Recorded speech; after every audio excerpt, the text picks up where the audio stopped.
Soal menyentil Tiongkok sebagai penyokong dana mendanai perang Iran, Amerika Serikat. Nah, itu artinya Pak Julius, apakah dengan sentilan yang dilakukan oleh Amerika Serikat terhadap Tiongkok ini justru kemudian menjadi jurang pemisah yang semakin memperkeruh adanya perundingan yang tidak akan pernah terwujud?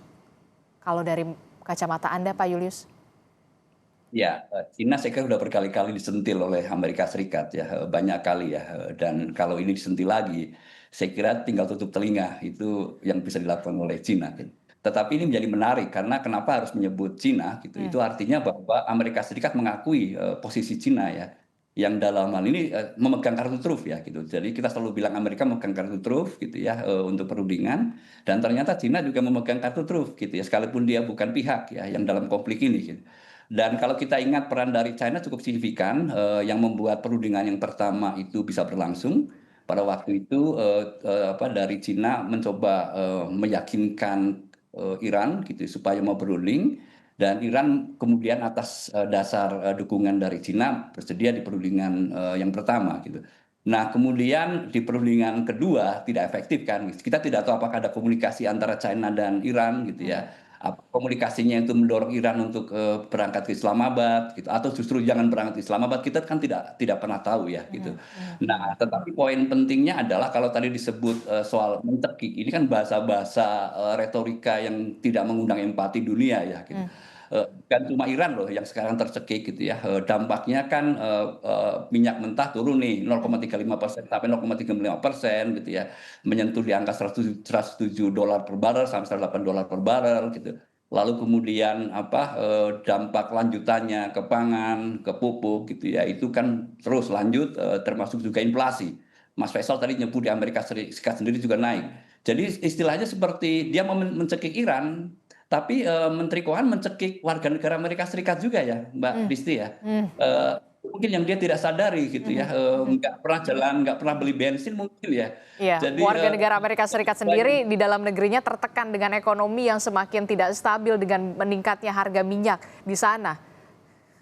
ya, betul sekali gitu ya, tertekan dan tercekik kalau pakai bahasanya Menteri Keuangan ya. Iran bisa lah bertahan 3 bulan ke depan dan mereka sudah biasa hidup dalam embargo ekonomi, sanksi ekonomi itu kan sudah besar-besaran selama mungkin lebih dari 40 tahun gitu ya. Dan Amerika Serikat sekarang 2 bulan dan merasakan luar biasa gitu ya, tekanan ekonomi di Amerika Serikat, yang diantaranya dari BBM tadi ya, yang cukup tinggi yang saya dengar per hari ini ya, sejak inisiatif baru dimunculkan gitu. So ya kita tidak tahu ya Mbak Disti, berapa lama warga Amerika akan siap dan bertahan dengan cekikan Hmm. yang mereka lakukan ke Timur Tengah, ke Selat Hormuz gitu ya, yang maunya menyasar warga Iran, tapi ternyata balik sendiri ya, Hmm. menekan warganya sendiri gitu. Nah, sekarang tergantung, tentu saja tergantung tekanan publik. Tadi sudah disebut 20% gitu ya, 26%-an ya tingkat approval-nya Trump.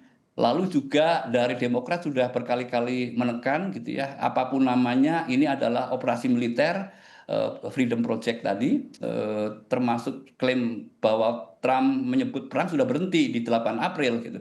Tetapi buat Demokrat bukan gitu ya, tetap berjalan karena situasi masih dalam situasi kritis. Hmm. Tentara Amerika Serikat ada di sekitaran Selat Hormuz kan posisi kritis ya gitu, Hmm. dan itu artinya perang belum berakhir.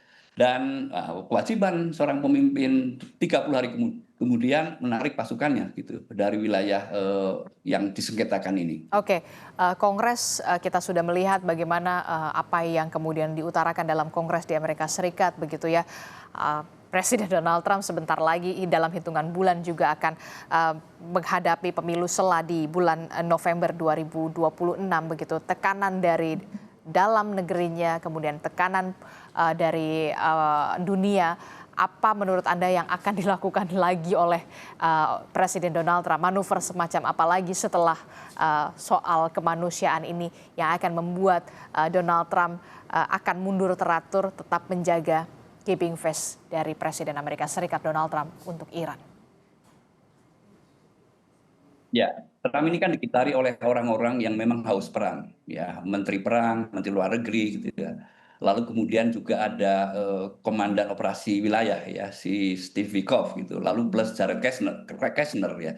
Itu kan 4 orang itu gitu. Dan yang kita dengar banyak analisa menyebut bahwa kebijakan-kebijakan Trump kan itu di luar dukungan analisis yang cukup komprehensif, misalnya dilakukan oleh CIA, bisa dilakukan oleh tentu saja analisis yang lebih luas yang banyak dibuat gitu, termasuk oleh pakar-pakar hubungan internasional, diplomasi, ekonomi gitu. Dan itu artinya ini hanya 4 orang nih yang membuat keputusan gitu yang tanpa didasari oleh kajian mendalam, analisis mendalam terhadap situasi yang real. Jadi kalau saya menyebut Freedom Project ini sebetulnya improvisasi yang dilakukan oleh Trump tanpa basis yang sangat jelas, Hmm. hanya didukung oleh menteri perang gitu. Itu sangat jelas ya. Pete Hegseth kan bolak-balik kalau kita lihat bahasanya sangat provokatif dan bahkan di depan Kongres itu memberi kuliah yang semua anggota Kongres menjadi sangat gerah gitu ya, dan menjadi ketahuan bahwa siapa sebetulnya di belakang dari semua huru-hara ini gitu ya, kebijakan Amerika Serikat yang serba salah gitu. Ternyata ya orang-orang sekitar ini gitu, yang transaksional gitu ya, yang dari juru fisik gitu, ditambah karakter Trump yang memang tidak bisa mengontrol dirinya sendiri ya, Hmm. tidak bisa ya gitu. Sehingga kebijakannya buat kita semua itu tidak rasional atau irasional, Hmm. sulit dicerna dengan akal sehat ya, Mbak Disti ya. Gitu. Hmm. Hmm. Oke, termasuk juga upaya kemanusiaan ini yang sedang dilakukan, apakah kemudian ini juga menjadi upaya seorang Presiden Donald Trump untuk bisa menaikkan kembali reputasinya sebelum pemilu termasuk juga reputasi Partai Republik di warga negara Amerika Serikat sendiri? Ya, kalau lihat kecenderungan popularitas Trump kan turun-menurun ya, terus menurun sejak 28 Februari ya. Kita lihat sejak serangan itu dilakukan. Dan bahkan hari ini paling rendah ya. Minggu lalu masih 30% dan orang bilang itu terendah gitu dalam sejarah Amerika Serikat. Popularitas seorang presiden sangat-sangat rendah gitu. Nah, dalam situasi seperti itu gitu, popularitas Partai Demokrat kan meningkat. Yang saya cermati kemarin dari ABC kalau nggak salah yang melakukan survei, Demokrat akan di atas Republikan, 44, jadi selisih 5 gitu. Nah, ini kan kalau nanti harus masuk ke mana pemilihan selah gitu ya, resikonya sangat tinggi gitu. Nah, sekarang dalam jangka waktu Mei sampai Oktober lah gitu ya, atau kita menyebut mati-matian sampai September, gimana caranya mengembalikan Reputasi. reputasi Trump? Satu gitu. Dan paling mudah adalah bagaimana mengembalikan harga BBM gitu. Yang Trump bilang kan nanti akan normal kembali setelah perang usai gitu ya. Nanti perang akan normal kembali setelah semua operasinya berakhir. Nah, itu kan nggak akan bisa dipercaya oleh publik Amerika Serikat. 20% itu sangat kritis ya. Seharusnya gitu ya, Republikan mulai menyadari itu seharusnya ya, dan mulai berpikir rasional gitu bahwa ini ada sesuatu yang keliru, ada sisa waktu yang sangat terbatas untuk mengembalikan kepercayaan publik gitu ya, di antaranya dengan menstabilkan kembali ekonomi. Oke, ini menjadi titik kritis begitu ya sebelum akan adanya pemilu selap di November 2026 sebentar lagi. Terakhir saya ingin ke Bung Faisal Assegaf. Bung Faisal, dengan banyak sekali manuver dan juga dramaturginya yang dilakukan oleh Presiden Amerika Serikat Donald Trump terhadap Iran begitu ya. Apakah Anda melihat akan ada akhir yang baik dengan adanya Iran bisa mau kembali ke meja perundingan, atau kemudian upaya dari Amerika Serikat dalam hal ini Donald Trump untuk bisa menarik pasukannya sendiri?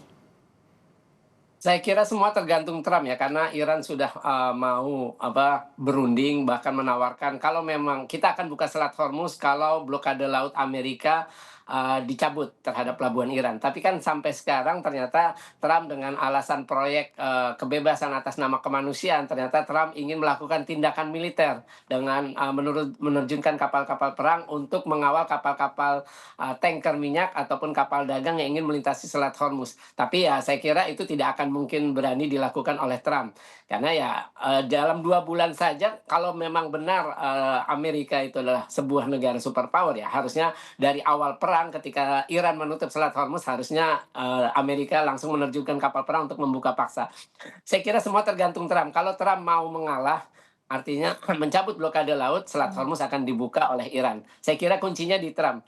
apakah mau mengalah terhadap tuntutan Iran, cabut blokade, kemudian Iran akan membuka Selat Hormuz. Ini tentu saja akan sedikit banyak membantu menaikkan reputasi Trump, karena kalau Selat Hormuz dibuka, otomatis akan mempengaruhi pasokan minyak, tidak akan lagi anjlok, tidak akan lagi tersendat, dan itu akan membantu menstabilkan harga minyak dunia, termasuk harga bensin di Amerika Serikat. Saya kira itu yang perlu dilakukan Trump untuk menyelamatkan, ya sedikit banyak menyelamatkan reputasinya dan juga pamor Partai Republik di kalangan rakyat Amerika Serikat.